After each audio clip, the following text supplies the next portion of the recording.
And again, welcome to our meeting. Those here, those listening over the internet, great to have you here and great to be involved in the things of God. But the title of today's talk, I've actually used this title before. I had this talk and I thought, what's a really good title of this talk? And then I found that I'd used the title before. So I've called it The Soul Exchanges, with an R, Revisited. The Soul Exchanges. It'll come back in a moment with the R in it, no doubt. And so the thought there was, what would you give in exchange for your soul? So we'll look in Matthew 16. And what does your soul mean? And, you know, that's all sort of hard. And it's sort of just a concept of, is there something beyond you or beyond your natural existence? At Youngies last night, we had a Q&A, which they keep referring to as Ask the Oracle, as if Pastor Simon and I know anything, but it doesn't matter, we pretend.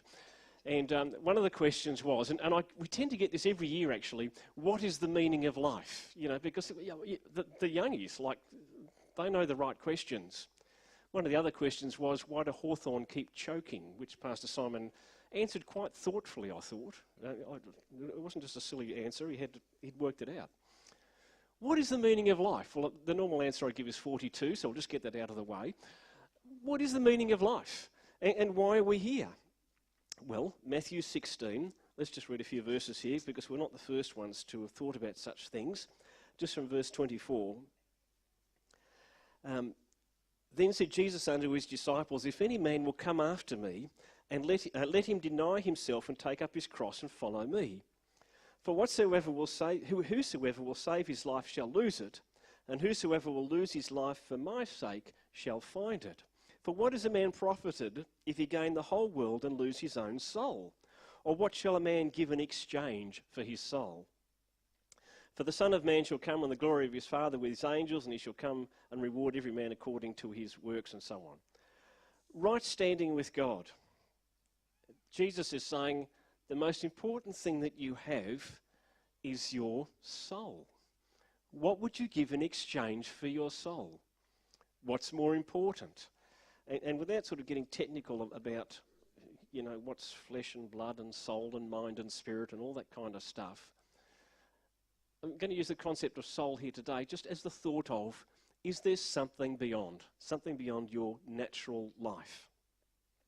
I was asked this question by a university professor in Coffs Harbour, a statistician. In fact, he taught both Elizabeth and myself. We were both in his lectures at different times. He said of Elizabeth that she had the most amazing statistical mind he'd ever come across. But anyway, I just thought I'd throw that in. He said he'd sort of married off, well, in a sense, the last of his children. And he said, what's the point? He said, I've cast my seed. Now what? You know, go to seed and shuffle off. And, you know, I tried to tell him a thing or two, but really, you know, if there's nothing else, if that's all there is, that's all there is. What is your purpose? Is it really, as many put forward, that we're just, you know, our purpose is to reproduce and die? That's basically what he was saying. That's it. That's what you're here for. You reproduce. To what end, one might ask? You know, that cycle comes to an end eventually. The earth gets fried by the sun in a few billion years. The universe winds down to its own heat death, apparently, in a bit longer time, fairly long time, but nevertheless. What's the point of it all? What lasts? Alexander the Great, this is said of him, he undertaken his last conquest, and he wept, for there were no more worlds to conquer. And so he saw his purpose in life was to conquer worlds. And he realised, like I've just been talking about in terms of other things, that cycle, all those cycles come to an end.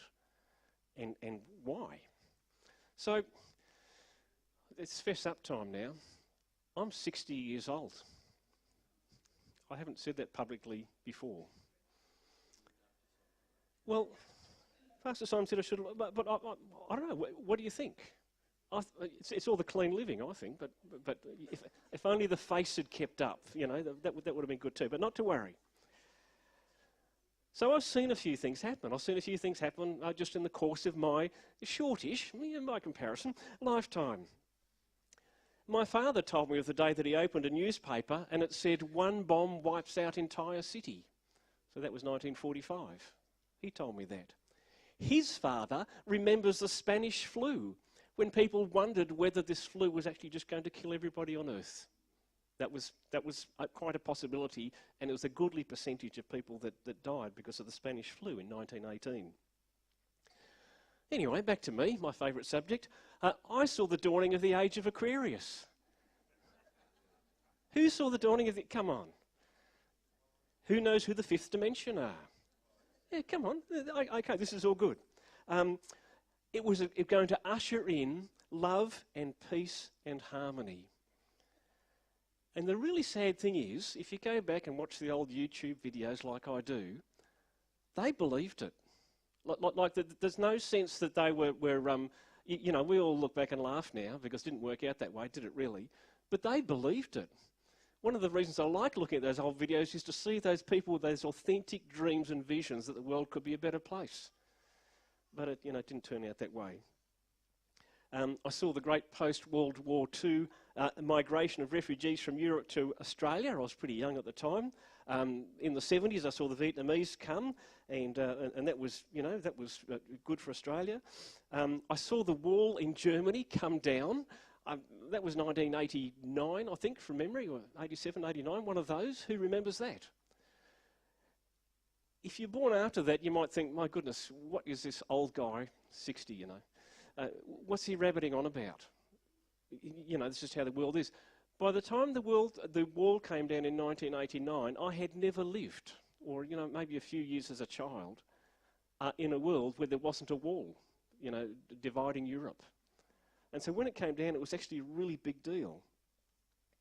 There were people sort of over the last little while who keep talking about the end of history. The end of history is a concept that we come to some kind of end point of human social and cultural practice, and we come to the ultimate form of government, which people believed was going to be democracy, and therefore that would sort of be the end of history. We would no longer be struggling to work out the best way to do things. A fellow called Francis Fukuyama published a book in 1992 called The End of History, and that's how it felt. We'd had the wall come down, democracy was sort of coming everywhere, and it looks like things were going to turn out all right after all. I lived through a time, and it's a time that's fading now, where quality journalism really sort of made a difference, where people struggled and strived and put their lives on the line on certain occasions for the truth. They really cared about the truth. Now, I'm not going to paint this as too much of a golden era, because before that there was a good 60 or 80 years of rubbish. But we had a little period, sort of post-World War II, where there was quite a feeling that we've seen bad things happen. What we need to do is make sure they never happen again. And so truth was considered to be important. We heard great world leaders speak of vision and hope and equity and justice, and appealing to us, whether that was to get votes or not, you can't be too cynical. But they appealed to us to see beyond our narrow self-interest. Now we have a time, we've got the North Koreans testing missiles to deliver nuclear weapons again. The age of Aquarius has turned into the age of looking out for number one. You're the most important, make sure that you're right. Our open arms toward refugees has turned into nick off, we're full. There's a family church here. The wall coming down turned into let's build more walls. That's usually worked out quite well.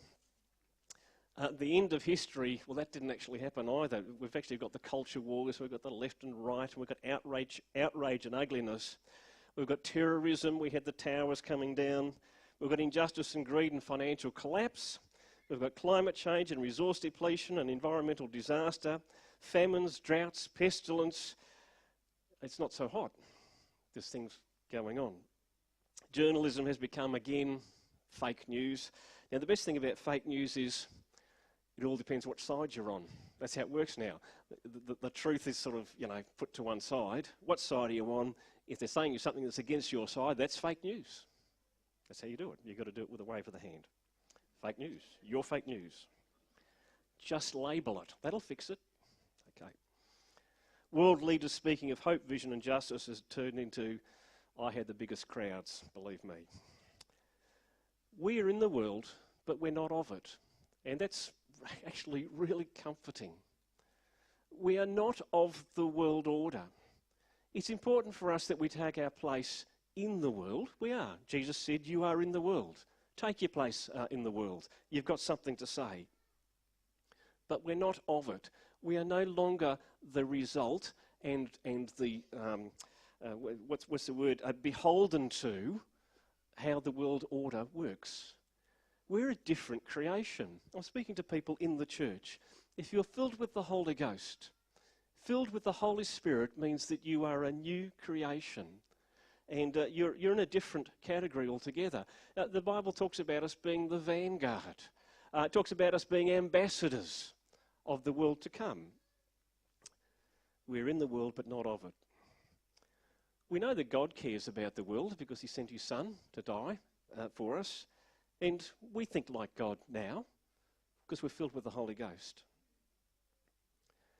So where will you put your trust? Where will you put your effort, your thinking, your time, your focus? Where will you put that? Will you put it onto the things of God, which have longevity? Or will you exchange your soul for the temporary baubles of this life? Now, when you're 60, did I mention that earlier? Right. When you're 60, you sort of work out that there's less to go than has been. I don't think I'm going to crack 120, so, I've done the maths. It'd be nice to crack 100. I don't know if it would, actually. We have people here, I don't know. But you sort of work that out. And it's very easy to sort of think like this when you've had your life, so to speak. I've had my children, as it turns out. I've cast my seed, and they're doing the same things. There's a lot of that going on. And so here it is, and we're doing the sort of natural thing quite well. But where do you put your focus in your life, and where do you spend your life? Will you exchange your soul? What will a man give in exchange for his soul? Okay. Every generation that has been has actually thought itself to be the best in knowledge and wisdom, and we do too. We look back with mild disdain on generations that have gone past. What you really thought communism was going to work, because from our... But at the time, talk to the older folks, at the time, maybe this is how it's going to be. And so there's a lot of sort of thinking like that because people didn't know. And here's the kicker. We don't know. We don't know our own scenario. People will look back, should the Lord tarry, on our generation and say things like, what, you thought it was important to be positive and that would solve all things? Were you on drugs? What's the matter with you? There's real problems to be solved. You can't just be positive and think that'll solve everything, and so on. We have experts that have come and gone. They've told us how to win friends and influence people, never considering that is not an end in itself. To influence people to what? What, you've worked it out now. I'm speaking naturally. If you're a child of the living God, you see things differently. Books on how to be successful or social media posts and so on rarely define success or happiness like Jesus did. Here's from Matthew 5. Blessed are you when men shall revile you and persecute you and shall say all manner of evil against you falsely for my sake. Rejoice and be exceeding glad, for great is your reward in heaven, for so persecuted they the prophets. Is that your definition of success? You can't even find religious books that make that their definition of success. And the world has far too many religious books. That's my opinion. Take it as you like. I've said this before, but I'll say it again. We've got a book on everything, but nobody tells you anything that matters. That's just how it is. And the world's full of advice and lists and you ought to do this and you ought to think like that. And the bottom line question is, by what authority do you say the things that you say?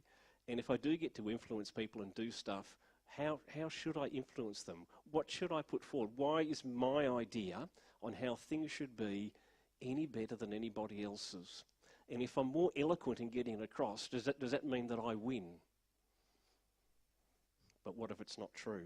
Let's go to Isaiah. Enough of me. Isaiah 45.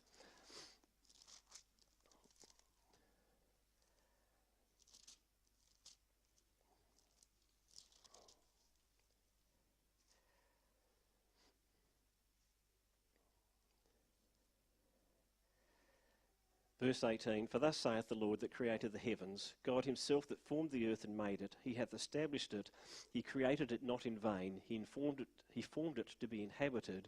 I am the Lord, and there is none else. And here we are in this immense universe.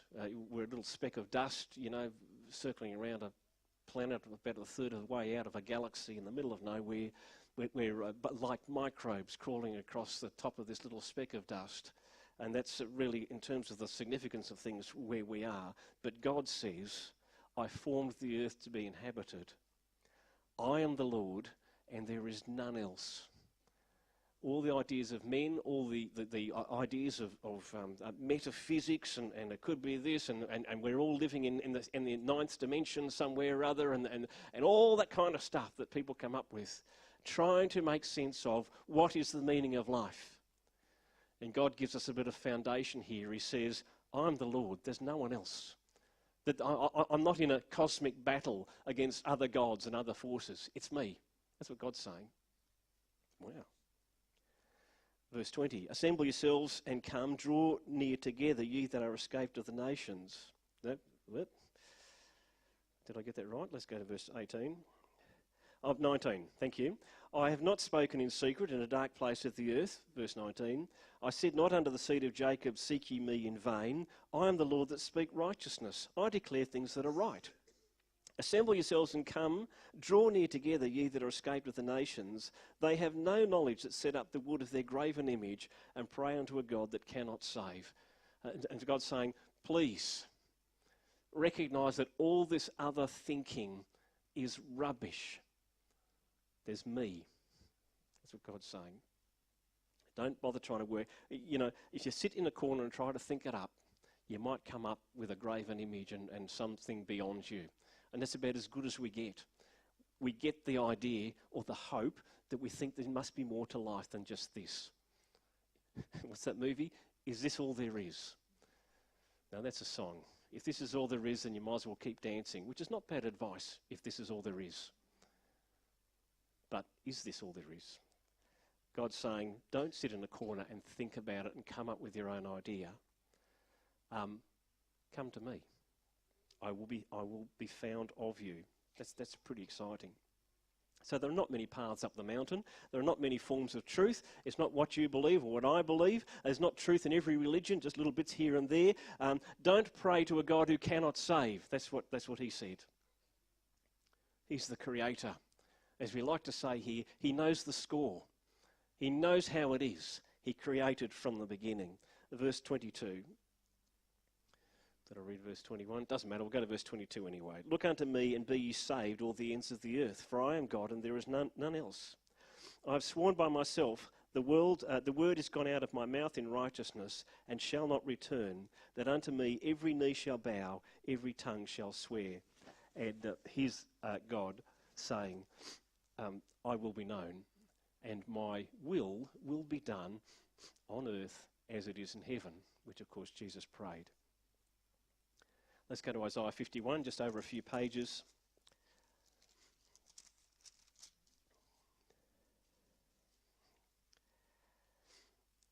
Verse 1, hearken to me, ye that follow after righteousness, ye that seek the Lord. Look unto the rock whence you are hewn, and to the hole of the pit whence you are digged. Look unto Abraham your father, and unto Sarah that bare you, for I have called him alone, and blessed him, and increased him. For the Lord shall comfort Zion. He will comfort all her waste places. He will make her wilderness like Eden, her desert like the garden of the Lord. Joy and gladness shall be found therein, thanksgiving and the voice of melody. Hearken unto you, my people, and give ear unto me, O my nation, for a law shall proceed from me, and I will make my judgment to rest for a light of the people. My righteousness is near, my salvation is gone forth, mine arm shall judge the people, the isles shall wait for me, and on my arm they shall trust. Lift up your eyes to the heavens, and look upon the earth beneath, for the heavens shall vanish away like smoke, the earth shall wax old like a garment, and they that dwell therein shall die in like manner. But my salvation shall be forever, and my righteousness shall not be abolished. Hearken unto me, ye that know righteousness, the people in whose heart is my law. Fear ye not the reproach of men, neither be ye afraid of their revilings, for the moth shall eat them up like a garment, and the worm shall eat them like wool, but my righteousness shall be forever, and my salvation from generation to generation. And here we have this wonderful thought that we've got something here that actually lasts. Everything else fades away. Jesus spoke to the man who built the bigger barn, and he said, look, I've built a bigger barn. I've got so much stuff. I've built a bigger barn. I'm going to put all that stuff in the bigger barn. And Jesus said, you fool, don't you know your soul's going to be required of you tonight? It's bigger than that. It's bigger than what you have and what you think's important. He's saying it's bigger than the earth. It's bigger than the universe. If you want longevity, you need to be involved in the things of God. Everything else fades away. The earth shall wax old like a garment. You know, Isaiah wrote that, several thousand years ago. He didn't understand that the sun would get bigger and burn it up like a potato chip. He didn't understand that, but God did. He put all these things in place.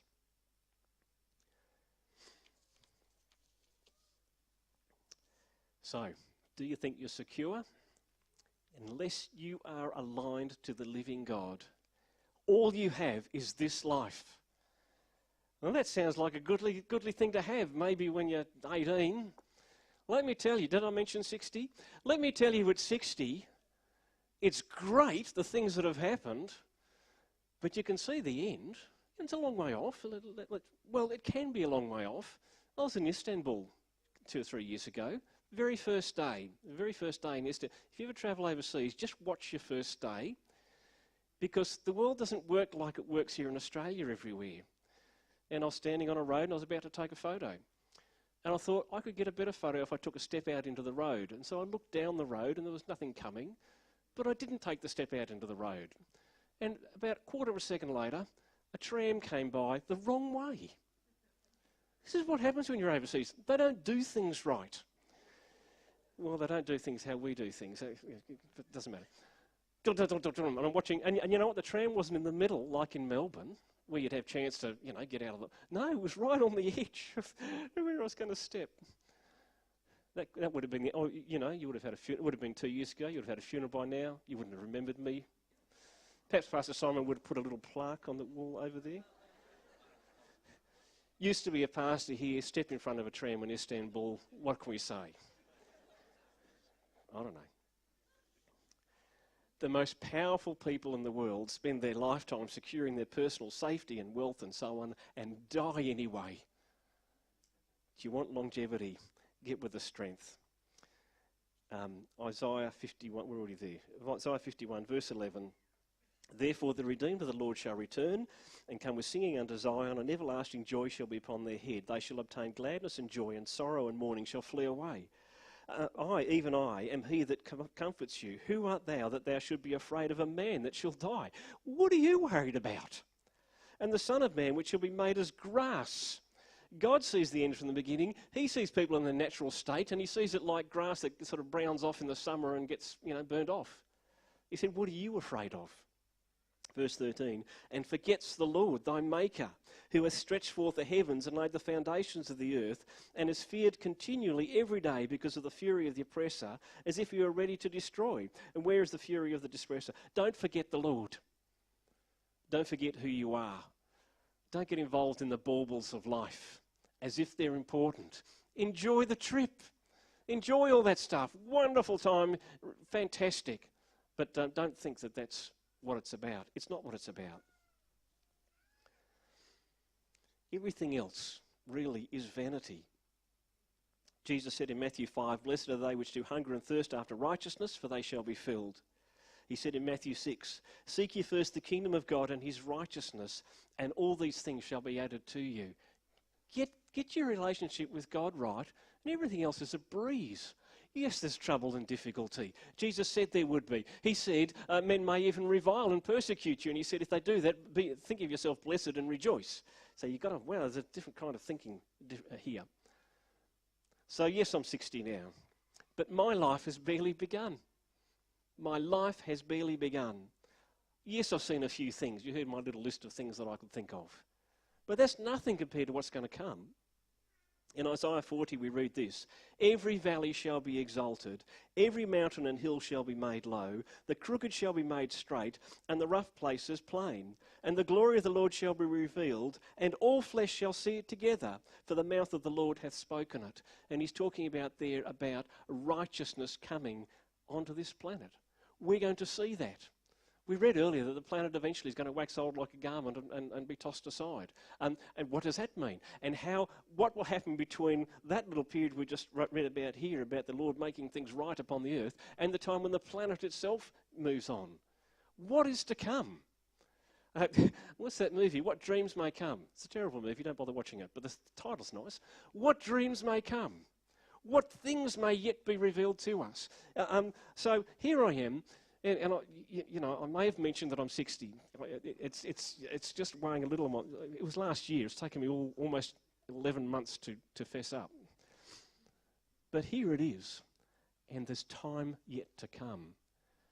And the joy of the Lord and the expectation of the Spirit-filled person is they're going to be there. They're going to be involved in the worlds to come. And the stuff that we don't understand, people send you emails and say, what do you think about this? How is this going to work out? Is this going to happen? Is this nation going to move? I don't know, but I'm going to watch with interest. There it is, and that's our calling. Would you exchange your soul for anything different? What would you give in exchange for your soul? Amen.